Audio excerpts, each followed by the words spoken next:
Hello, everybody. I hope you're doing fantastically well. Welcome back to One Leeds. Welcome back to the One Leeds Fan Channel. It is Connor here. I hope you're all doing fantastically well. I hope you've had a fantastically good Christmas and you're going to have a fantastically good New Year as well in this grim year that we've had. Listen, I've been away for a total of, I think, 6 days, and I've been getting grief from everyone. I guess it's a compliment.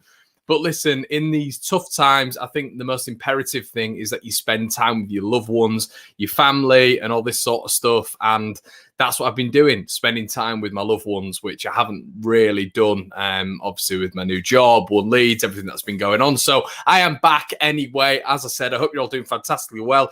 Get your comments in. We are going to be going over recent events. We're going to be going over Burnley. We're going to be going over Matthias Klick and the saga that's going on with him at this moment in time. Should he be playing? Should he not be playing? Does that leave room for Pablo, Shackleton? What's the starting 11 going to be against West Bromwich Albion? What would your starting 11 be against West Bromwich Albion? And what do we need to watch out for with West Bromwich Albion and Big Sam, who is back in business? So get your comments in, guys. As I said, and we're live, says Strike. The cock. Ben Whitehead, where have you been, Connor? I hope that's answered it, mate. I hope that it's answered it a little bit. And Guil Ibarra, nice to have Connor back too. Thank you so much. I really appreciate that. Phillips was absolutely class at the weekend. I agree. Interesting. This is what we're talking about. This is what the title of the video is. We can afford to lose. Get your comments in the section below. Do you think we can afford to lose? My opinion is completely different to Malska, but that's what this channel is all about. I do not want West Bromwich Albion to be gaining 3 points on Leeds United, which is what's going to happen with an eventuality if we do lose to West Bromwich Albion. I think we go to the Hawthorns, and a minimum requirement is a draw. I'm really interested to hear what you guys have to say. Ubad, best Leeds fan channel out there. Apparently for consistency, it's not that great, mate, but I appreciate it, mate. I really do. Thank you so much. We are your loved ones. You are, Harry. You are.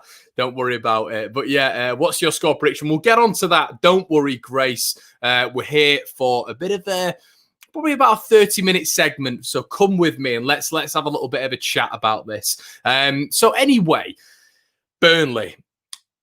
I don't really know how to sum it up, to be honest. I was really pleased with the result. The outcome was amazing. And that's something that I think we get lost in, don't we? It gets lost in translation sometimes, the performance in sort of resemblance to the result. And I think the result was great. A clean sheet, as I say, we had to withstand a lot. A 10th centre-back combination, which isn't ideal, and ultimately Leeds scoring and just keeping the opposition team out. And that's something we've not seen enough. Our 5th clean sheet of the season. Patrick Bamford getting 10 out of 15, which is the highest promoted goal scorer since 99 to 2000, continuing to prove the haters wrong. And so there's a lot of positives to take out of it. That second half worried me. The thing is with a lot of fans, and this is the great thing about fans, I think sometimes the papering over the cracks with fans is always a really sort of it's a common theme, I think, and I've been guilty of it before. But a result for me doesn't paper over some of the things which went wrong in that performance for me. The fact that Burnley never outplay teams like that. I've watched Burnley for years. I have a good friend who plays for Burnley's first team who, I've watched Burnley for a long time and they never, ever play like that. So that's a worrying factor. It really is. But aside from that, they grew into the game. I do think that we sort of hung on in there, and that was a little bit of a nitty-gritty thing, which we haven't seen from Leeds. They're a well-established, a well-oiled Premier League side that, does okay season in, season out, Burnley. I don't think they'll go down. You look at the results they've had, they've drawn at Everton, they've beaten Arsenal, they've beaten Wolves. So they've drawn with Villa as well. So they've had a good collection of results. So I think you've got to contextualise exactly what we're going up against. And I think we shook them up at the start. I think the defence as well, which everyone goes on about with Burnley, it's a very good defence. James Tarkowski, Charlie Taylor, Ben Mee, Lowton. It's a very good defence, but at the same time, it's not one of those. It's not one of those defences that normally is breached all the time, and I think that's where Leeds did really well. Against Burnley, I think that's where they did really well. So, with Benjamin Thornton, our pitch is currently a joke, and this is another thing. Like we've seen it all season, haven't we? Against Wolves and other home games. Leicester was another one where you were like, "What's going on with Leeds' passing?" And the reason behind that is literally because everything is cutting up. Anytime Leeds players seem to run on this pitch, they're falling over. It's such a shocking pitch, and they can't do anything. I think it's till March or something, March the 31st, because of how the pitch lays. Which is a bit of a worry, because at this moment in time, hopefully, us playing away at the Tottenham Stadium, us playing away at the Hawthorns on a better pitch is actually going to help us out. It's actually going to help the zip of the ball, the pace of the game, which Leeds play, but the ball gets cut up in that rubbish pitch at this moment in time. And Leeds has always been a notoriously good pitch as well, for the standards that we've played at. Back in the O'Leary days as well, it was a brilliant pitch, a lovely pitch, and currently it's just an absolute shambles. And believe it or not, I don't look at stuff like that really and just give us excuses. You guys know what I'm like, but I'll be honest with you, when the ball cuts up, when that speedy passing, that one-touch passing, I mean, it was bobbling everywhere. That ball, the ball had bounced to Click or Pablo or whoever, and it bounced off his knee before it bounced off his foot. It's a shocking pitch. So hopefully they'll get that sorted ASAP, really. Connor, you look drained, mate. I appreciate that, Sam. I appreciate that. But I've just finished a shift, if that helps. But I try my best. I maybe need to get a bit. What do you reckon? Some haircut, something like that. What do you reckon? Let me know in the comment section below. Craig as well. We showed a different side to our game. I completely agree with what Craig's saying there. As Liam Cooper said on the chat as well, Liam Cooper said on Twitter, he said that Leeds United did show a gritty side to the game, which is something that we've not really seen so far. And I also don't think we'll play a team like Burnley many times this season. Willie, good to see you, Connor. Quick turnaround this week. They've got to focus and get a win 3-1 to Leeds. Good one. And West Bromwich Albion can kill us from set pieces. And I'd like to touch on the set pieces side of it a little bit, says Layla. I'd like to touch on it.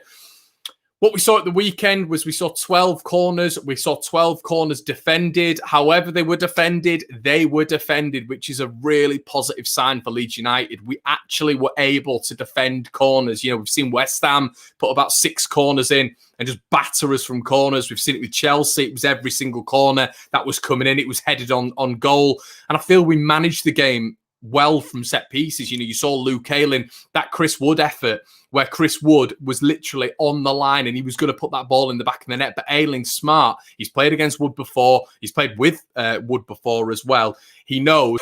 That's a shocking sentence. He's played with Wood before. But he's, and what he did is he used his intelligence. And this is what I was talking about. This is what I was calling for. If you can't match someone up height for height, be nitty, be gritty, be aggressive. Think of another way around it. Javier Mascherano, Puyol, they used to do it, week in, week out. And you saw like Ayling leaning on him and getting his arms in and around his sort of abdominal area and putting Chris Wood off and all this sort of stuff. And this was happening continuously from set piece as well. Strike was winning them in the air as well. I think he won something like 7 out of his 10 aerial duels did Pascal Strike. Against the Burnley side. This is a Burnley side with Ben Mee, Strike, Tarkowski, Barnes, and they've got Chris Wood as well. They've got a team full of giants and they're well known. And you saw it with a lot of the balls in. It was free kicks lumped into the box. It was corners lumped in. Nick Pope booting it up, and it was there's got to be a lot of credit there. And the reason I'm going on this tangent as well is because Elan Melia, we're just talking about it before, me and my work colleague, and we were saying, look, it might have been, he dropped some, and he did. And if I'm honest with you, that it was a penalty. It was an all-day penalty for Burnley. But there was a foul in the build-up, which not a lot of people were talking about. We were all talking about that on the game day, actually. There was a foul in the build-up and no one spotted that. So, in turn, it shouldn't have been a goal anyway. And maybe VAR would have dragged that back. Who knows? But what I'm trying to say is, Melia had to come. Yeah, he didn't look confident in some of them. But the best thing about that, guys, the best thing about that is what we were talking about on the pre-matches before. He sticks to his spot, and we need height because we're a small team. In that game, I saw regression, people wanting to beat the man, even though they're a lot smaller and probably a lot less physically imposing than Burnley. And what I also saw was Elan Meslier, every single time a ball was coming in, was coming out.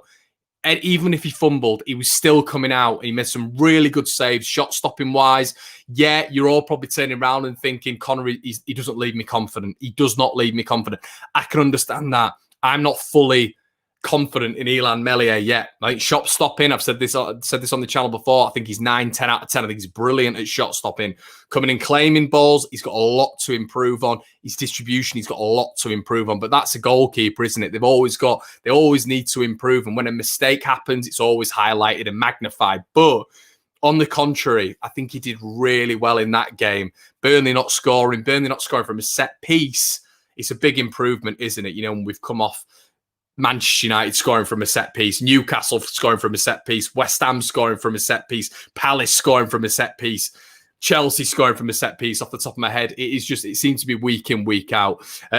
Walking tightrope Sunday, but managed to get the other side. Valuable 3 points. Steve Underwood, a lot of people have spoken about this as well. Burnley was another Barnsley, and we had to grind that one out, didn't we?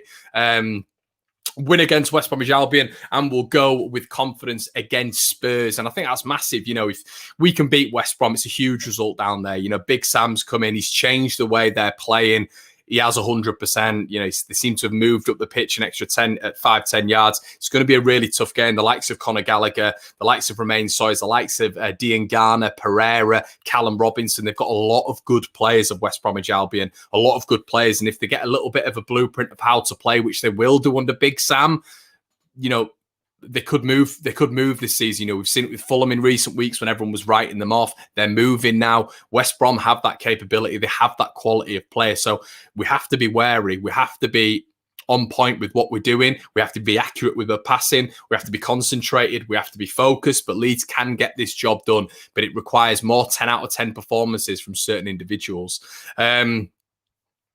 Let's see what some guys are saying. Great pass from Luke to set up a good chance. I thought Ayling was phenomenal. Tom White Phillips to say at centre back. Tom, I would, but they're not playing two up top. I expect them to play one up top in terms of Carl and Grant.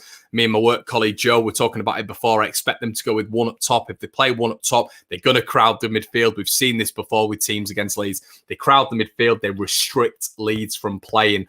This is where it's absolutely pivotal that players like Matthias Klick, Rodrigo in particular, it's huge. He has a good game. He needs to carry the ball from our defensive to the midfield to the attacking third. We need bravery. Thought sometimes in that second half we had our midfield players hiding from the ball. Look how many times Pablo got on the ball in that second half in comparison to Rodrigo when he was on the field, and look how many times Pablo got on the ball in comparison to Matthias Klick. And I felt in that second half we were just getting overrun and there wasn't enough bravery for me. And I think Rodrigo has to have a good game. I think he's due a good game. Missed a couple of really good chances the other day. And in that second half, that midfield did get overrun. I think we missed Calvin in there big time. But centre back, it's another option, isn't it? But the problem is what Bielsa wants is he wants another sort of defensive body there, and the balance of the team is very, very different in a 3-3-1-3 as opposed to a 4-1-4-1. So I doubt it. I really do. Unless West Bromwich Albion play Callum Robinson and Carl Grant up front, but I do expect just Carl Grant. Benjamin, they're going to Sam Allardyce, ain't it, and sit back and counter us 100%, mate. We all know that, don't we? We all know that that's going to happen. They are going to sit back. They're going to pack out the key areas, which is going to frustrate Leeds, but that is going to happen.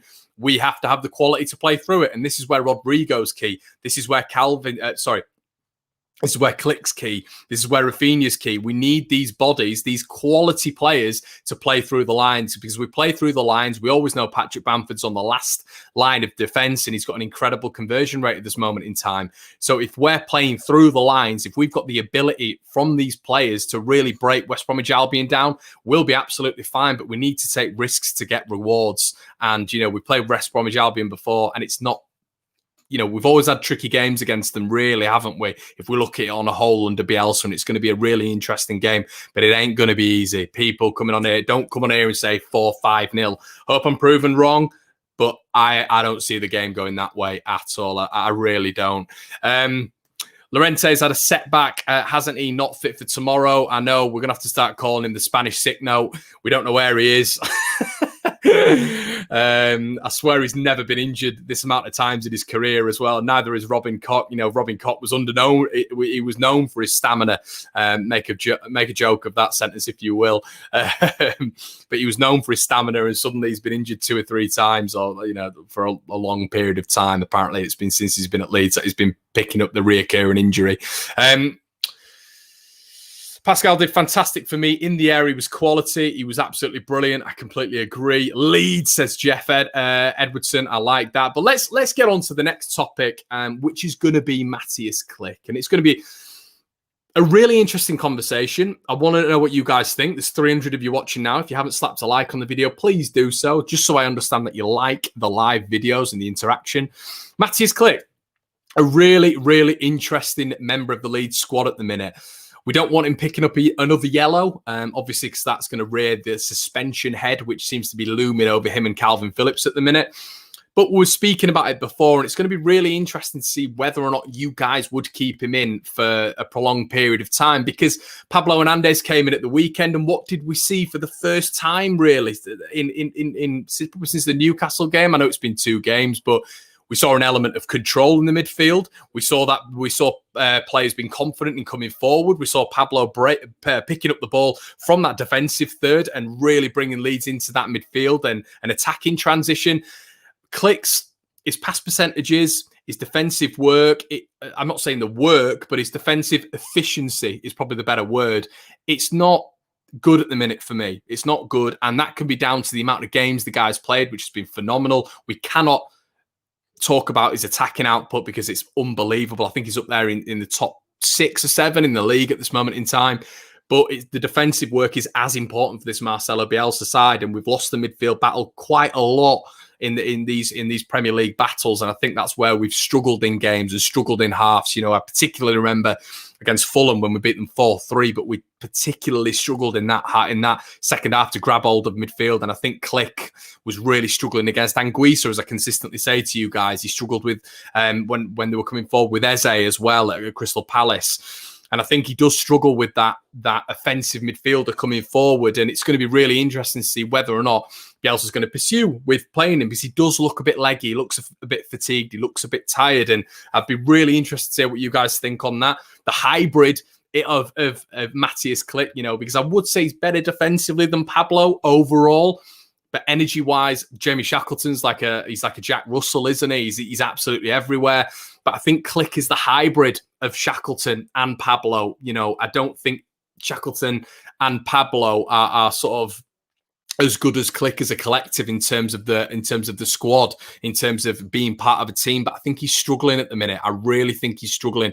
And I'll be really interested to hear what you guys have to say in the comment section below. So let me know what you think. Would you take Klick out? Would you bring Pablo in? Would you bring Shaq in? Or would you leave it how it is? Because we've not really seen a Leeds United for a prolonged period of time without Matthias Klick. And is the grass always greener on the other side? Let me know what you guys think in the comment section below. I'm really interested to hear what you think.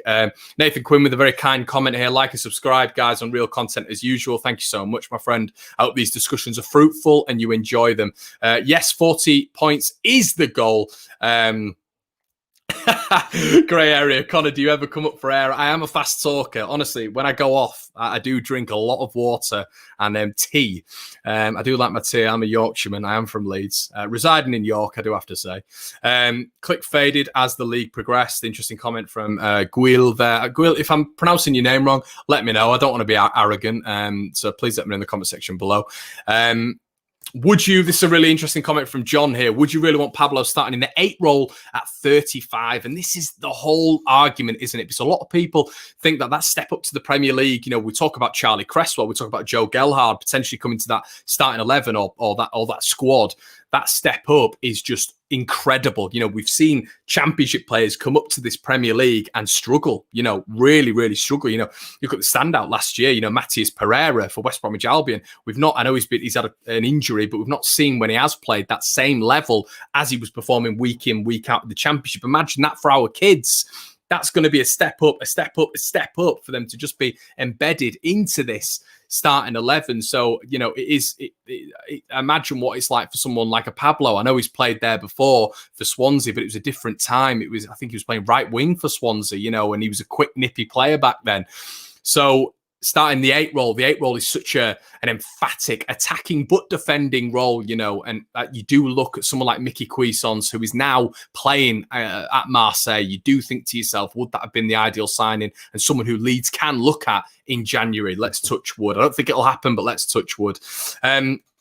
Bielsa will not drop Click or rest him for this game. He'll start as we have no like for like. Didn't Pablo come on for Rodrigo? Maybe Rodrigo, and the midfield balance is the problem. Really nice point there. You know, we're all looking at Click. I think sort of man for man, when I'm looking at him defensively, you're naturally going to get Rodrigo progressing a little bit further forward. He's a striker. He's Spain's number 9. He's a cam. He's going to be going further forward and probably joining Patrick Bamford in those attacking transitions and getting further forward. And the reliance is heavily on Click to do more of the defensive work in that midfield with Calvin Phillips. So maybe that's a lot of pressure on Click, but we know the demands of the Bielsa system, and maybe Rodrigo has been told to push up a little bit further to aid Patrick Bamford. Greenwood has been great in the 8 role under 23s. Have to say it's a big step up. Danny, big fan of the channel. Good lad is Danny. Great comment there, mate.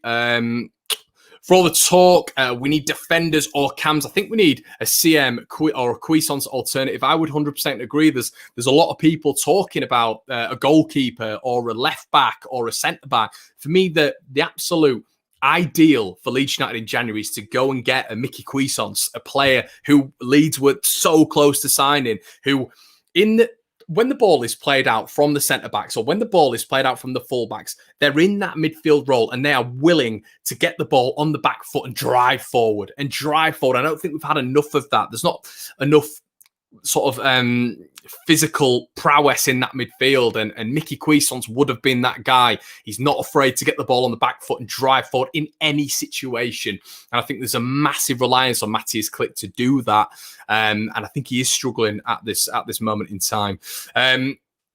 Leeds started very good now. They're slackening. City fan, by the way. Do you know what, Hanny, though? I would turn around and say, you know, we're sort of doing very well at this moment in time in terms of points collection. Our leading scorer is scored 10 out of 15, should be 11. You know, we disallowed a goal at Crystal Palace, which was absolute insanity. But I think we're doing okay at the minute, mate. You look at the promoted teams that have come up. I think Fulham are on 11, West Brom are on 8, and Leeds are on 20 points. So I think we're doing okay at this moment in time. Cuisance is flopping at Marseille, last I heard. What I will say there is, Finn, look at how many players were flopping before they came into a Marcelo Bielsa system. It's a heck of a lot of players. You know, you look at all the Leeds players that we had in our lineup before Marcelo Bielsa came to our squad, and you know, it's untelling, isn't it, how brilliant they are now. So I think it's really difficult to compare Cuisance with how he's doing at Marseille now to how he would have done in a Bielsa system, because I think the managerial style, the ethos, the philosophy, the way of training is polar opposites. But anyway, guys, what I'm going to go on to now is sort of the starting 11. So as I said, it'd be really interesting to see your starting 11. I think it is going to be a standardised 4-1-4-1, as standardised as you can get, really, because Leeds are so dynamic and pragmatic in that 4-1-4-1. So I think it's going to be, I think that's how it's going to be. I don't think there's going to be changes. It's a real shame about Llorente. I would like to see him at some point, but obviously we're going to go to the 4-1-4-1. It's not going to be the 3-3-1-3. So, yeah, I think that's how it's going to be. I don't think Marcelo's going to make any changes. But West Bromwich Albion, we know what they're going to be all about. It's going to all be about sitting deep, absorbing Leeds' pressure, and believe it or not, just because they are where they are, they've got a lot of players who can hurt Leeds. A heck of a lot of players who can hurt Leeds. Diangana and Pereira. Pereira's back from his suspension. Callum Robinson, who's very nice on the channels. Good finisher as well when he's in certain situations. Carlin Grant, who's just that, he's that pace, isn't he? That raw pace.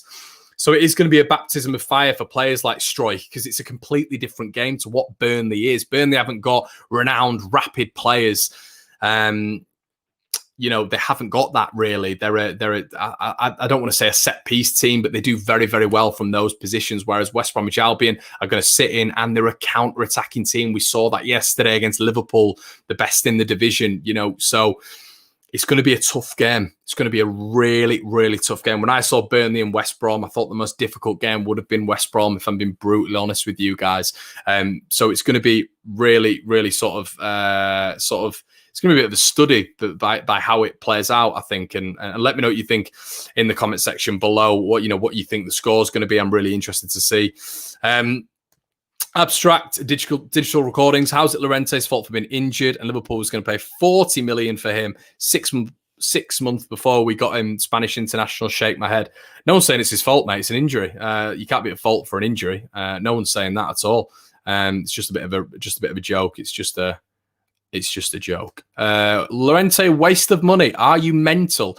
Is something going on in the chat here? Someone said Llorente's a waste of money. I don't think anybody said Llorente's a waste of money. I think he's just been unfortunate with injury, hasn't it? It's just a shame. Let's have a look what you're saying anyway. Would love to see Shax in the midfield against West Brom. Looks better there than right back. He gives a lot of energy, doesn't he? But do you start him is the question. Do we have that guile, innovativeness and creativity with someone like Jamie Shackleton in the middle? Does he create as much as a Click does going forward? You know, Click's percentages are absolutely unbelievable. So Leeds do not have a true replacement in the 8, not aimed at you, Connor. That's good. I didn't know. I definitely not said Llorente was a waste of money. But yeah, let's go on to your score predictions, guys. Get them in. Let's see. I'm really, really, as I say, interested to see what you think. I think I'm going to... Oh, man, I want to go with the Desmond, but I've stuck my neck out anyway and said it is going to be a 3-2 Leeds United win. I think a win at West Bromwich Albion would be a really good win. I think, you know, with this moment in time, I think they're going to get a little bit of a purple patch under Sam, that new manager bounce. So for me, it is a must not lose. Let me know in the comment section below if you agree with that. I don't want West Bromwich Albion. I'm still looking at relegation. I am still looking at Leeds avoiding relegation. That's my number one aim. I do not want West Bromwich Albion gaining 3 points on Leeds United. I think that's the number one. That's the number one thing for all Leeds fans, obviously, not to want any of the bottom three gaining anything on Leeds United. And I think that's key. So yeah, for me, that's the number one. And I think a draw I'd be okay with. I'd be okay with the draw. I wouldn't come on here and rant and rave. But what I would say is Leeds 3 wins in 6. You know, I've been sort of a few people have said that we're inconsistent, which I don't mind because, you know, we're sitting in 12th and we're on 20 points, which is a very good points tally. But what I will say is I think that'll eradicate the Burnley performance if we lose tomorrow night. And you know, if we lose and we lose well, if we're a little bit way too open and we're not following the strictness and the focus and the concentration levels that we set yesterday or the other day, I'll be really disappointed there. I'll be really, really disappointed there. But we can hurt West Brom, and we've got to, as we always do, attack is the best form of defence in Bielsa ball. And I think it is a must not lose. So please let me know in the comment section below, is this a must not lose for you? And get your score predictions in. We've had an 8-0 leads here from Mark Anthony Curran. I think he's bang on there. It's got to be 8. I like this. Ollie, West Brom 1, Leeds 3, Bamford, Harrison and Rafinha. Bamford penalty and strike from a corner. It's always great hearing people's predictions because you always get a little bit excited with some of them. 2-2 says Jaden. 2-1 says Niall. Adam says 2-1. Hannah comes on and says, I'm going to say Leeds will get beat because every time I think we will lose. We'll win, we lose and vice versa. Yeah, well, hopefully that tactic works. Nick Jennings thinks it's going to be a tight one and 3-2 either way. There's a lot of shake my head in going on from Abstract digital recording. There's a lot of shaking his head. Must have a little bit of a headache. 2-1, double click. Oh, double click, it sounds like a drink, doesn't it? I've got a Porsche, says Michael. Well done, Mike. Hope you're doing fantastically well in that Porsche. Drop Harrison, big shout. I'm going to wait to see how Harrison does tomorrow before making too many comments. I had my thoughts at the weekend, but I'm going to leave that and hopefully has a show-stopping performance against West Bromwich Albion. But as I always say on this channel, I hope that Harrison's consistency just improves a little bit and his balls into the box. Clay has to stop shooting from 20 yards. Trust me, mate, I agree. Come on, let's be honest. Big Sam is the worst person to play against 1-1. And yeah, I think you've got to take that into account a little bit. It's going to be a tough game for me. It's going to be a really, really tough game. A lot of optimism in the chat, which I do really, really like. Melier to claim every single corner. Albion fan here, which is going to be really interesting to see. Albion fan 2-1 to Leeds. Bamford to get a brace. And the Albion goal to come from a set piece. Possibly realistic. And we'll end on this guy's fame. Blakey, great name. I'm sorry if I've absolutely massacred that. Connor, are you doing a rumour mill when it's January again? The rumour mill will be returning. It might not be every single day, but the rumour mill will be returning. And I hope you guys will enjoy that because I know loads of you love that in the summer. I think I've had my most views on the channel from the rumour mill, which is, guys, if you haven't heard of the rumour mill, it is a January transfer series, which happens every day or every other day, if I can keep up with it. But guys, it's been really great for you to tune in here. For me, it's really nice interaction. We've been going about 35 minutes now. It never feels like 35 minutes. I could talk to you guys for an hour. I love the interaction, the subscribers. If you haven't already, do us a solid, slap a like on the video and subscribe to the channel. It's free content. It is free content. You don't need a TV license over here. Guys, have a wonderful evening and come on, Leeds, let's do it. Do it for us. And I think it is going to be 3-2. Have a good one, guys, and I'll see you in a bit.